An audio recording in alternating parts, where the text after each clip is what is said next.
Selamat pagi semuanya, salam sejahtera bagi kita semua. Perkenalkan, nama saya Tesi Wendita Kristia dengan NIM 2010417119, kelas A1 Manajemen Mata Kuliah Manajemen Pemasaran 1, dosen pengampu Bapak Adi Mursalin, SEMM.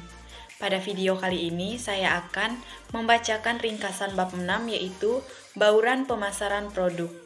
Definisi marketing mix. Marketing mix atau bauran pemasaran adalah perangkat alat pemasaran taktis yang dapat dikendalikan, yang dipadukan oleh frame untuk menghasilkan respon yang diinginkan pasar sasaran. Marketing mix adalah semua faktor yang dapat dikuasai oleh seorang manajer pemasaran dalam rangka mempengaruhi permintaan konsumen terhadap barang dan jasa. Faktor-faktor yang mempengaruhi yaitu product, place, price, promotion. 6.1 Arti produk dan macam-macam produk. Produk adalah sesuatu yang ditawarkan pada pasar, baik produk nyata ataupun produk tidak nyata, sehingga dapat memuaskan keinginan dan kebutuhan pasar. Ada dua macam kelompok produk atau goods, yaitu yang pertama, consumer goods atau organisasi konsumsi. Barang yang digunakan secara langsung oleh konsumen dan tidak dijual kembali. A. Convenience goods, kemudahan dalam memperoleh.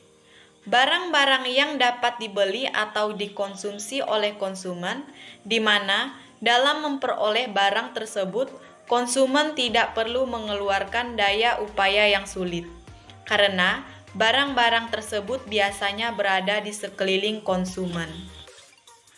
B. Shopping goods.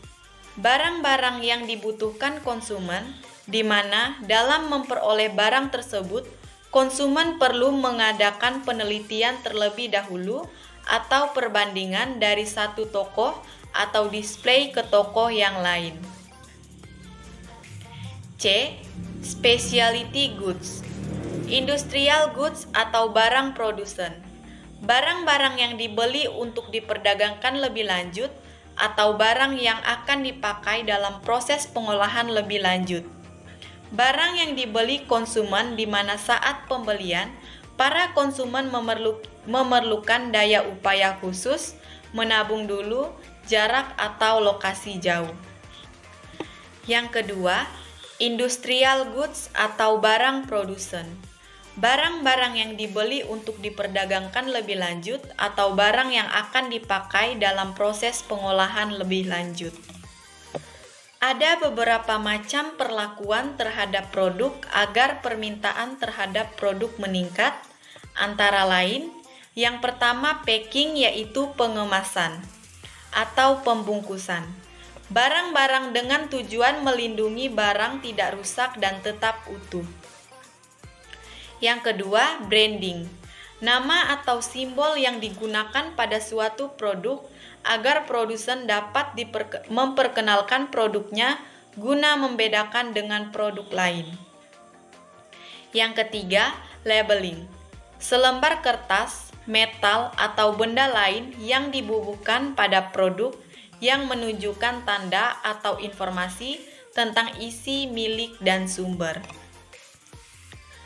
Label adalah bagian dari sebuah produk yang membawa informasi verbal tentang produk atau tentang penjualannya.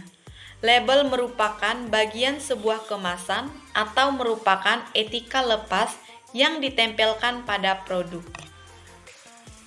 Yang keempat, waranti atau garansi. Suatu jaminan dari produsen bila barang-barang yang terbeli tidak sesuai dengan pesanan dan dengan adanya waranti, memberikan suatu kepastian yang lebih meyakinkan konsumen. Yang kelima, servis. Suatu aktivitas yang ditawarkan pada orang lain atau konsumen dan tidak menghasilkan suatu kepemilikan. Contohnya, pengiriman barang, servis AC. 6.2 Strategi pemasaran produk. Di bawah ini dijelaskan hanya sebagian kecil mengenai strategi pemasaran terhadap produk, baik untuk produk baru maupun pengembangan produk yang sudah ada.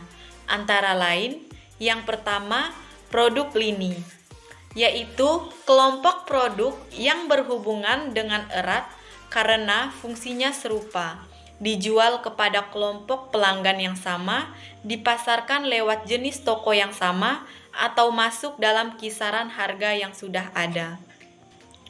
Yang kedua, product development, yaitu suatu usaha yang direncanakan dilakukan dengan sadar untuk memperbaiki produk yang ada atau untuk menambah banyaknya ragam produk yang dihasilkan dan dipasarkan.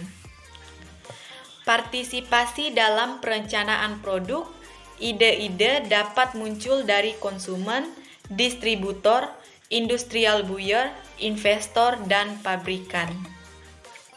Yang ketiga, product diversification, yaitu suatu perluasan pemilihan barang dan jasa yang dijualnya oleh perusahaan dengan jalan menambah produk baru ataupun memperbaiki tipe, warna, mode, ukuran, jenis dari produk yang sudah ada dalam rangka memperoleh laba maksimal. Yang keempat, product life cycle, yaitu daur hidup produk, suatu grafik yang menggambarkan riwayat suatu produk sejak diperkenalkan ke pasar sampai dengan ditarik dari pasar. Tahap-tahap produk. Yang pertama, tahap pengembangan produk. Yang kedua, tahap pengenalan produk. Yang ketiga, tahap pertumbuhan produk. Tahap kedewasaan produk. Yang keempat, tahap penurunan produk. Pengembangan produk baru. Ada 3 kategori produk baru. Yang pertama, produk yang benar-benar inovatif dan unik, yaitu yang sampai sekarang belum ditemukan, padahal sangat dibutuhkan, atau produk yang berbeda dari produk yang ada, tapi sama-sama memuaskan keinginan. Yang kedua, produk pengganti yang benar-benar berbeda dari produk yang ada. Yang ketiga, produk imitatif, yaitu produk yang baru bagi perusahaan tertentu, tetapi di dalam pasar sudah bukan merupakan produk yang baru. 6.3 Arti jasa. Jasa adalah setiap tindakan atau kegiatan yang dapat ditawarkan oleh satu pihak kepada pihak lain yang pada dasarnya tidak berwujud dan tidak mengakibatkan kepemilikan apapun. Produksinya dapat dikaitkan pada suatu produk fisik. Tawaran perusahaan ke pasar biasanya mencakup beberapa jasa. Komponen jasa dapat merupakan bagian kecil atau bagian utama dari total penawaran. 6.4 Strategi pemasaran jasa. Dengan mempertimbangkan karakteristik jasa di atas, maka ada beberapa strategi pemasaran yang dapat dilakukan perusahaan tersebut.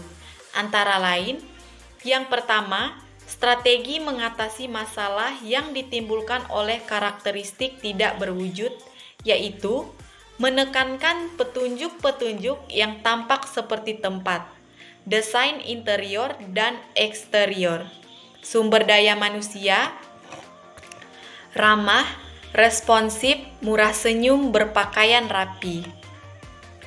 Peralatan, komputer, meja, kursi. Bahan-bahan komunikasi, brosur, pamflet, leaflet, papan pengumuman. Simbol perusahaan dan harga. Yang kedua, strategi mengatasi masalah yang ditimbulkan oleh karakteristik tidak terpisahkan, yaitu melakukan seleksi dan pelatihan secara cermat terhadap public contact personal. Yang ketiga, strategi mengatasi masalah yang ditimbulkan oleh karakteristik bervariasi, yaitu menambah dan memanfaatkan peralatan canggih, serta melakukan standarisasi produksi. Yang keempat, strategi mengatasi masalah yang ditimbulkan oleh karakteristik tidak tahan lama, yaitu menggunakan berbagai pendekatan untuk mengatasi permintaan yang berfluktuasi, manajemen permintaan.